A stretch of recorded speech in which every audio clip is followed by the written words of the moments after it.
Ang mundo ay naging malamig at maingay, ngunit si Noe ay nakinig sa katahimikan. Ibinulong ng Diyos ang isang babala. Magtayo ka ng isang napakalaking barko, isang tahanan para sa mga nabubuhay.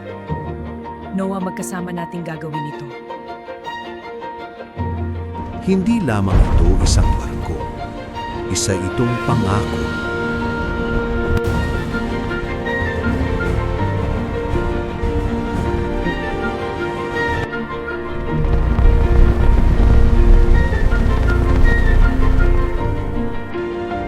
Pagkatapos, dumating ang mga panauhin.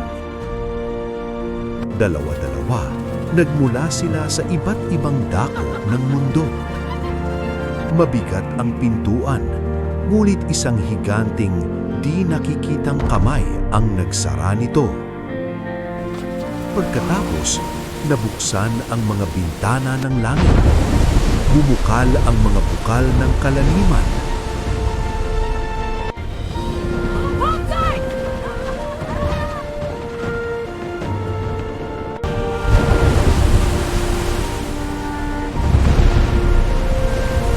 Sa loob ng 40 araw, tubig ang bumalot sa mundo. Naghintay sila sa katahimikan, sa dilim.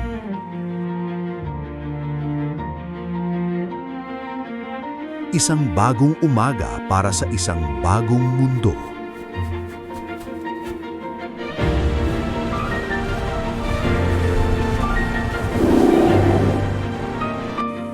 Iginuhit ng Diyos ang kanyang lagda sa kalangitan, isang pangakong may kulay, hindi na muling mangyayari.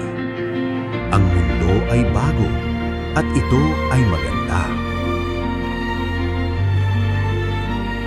Kung may natutunan ka sa kwentong ito, i-like, i-share, at sundan ang aming page para sa mas marami pang Bible stories.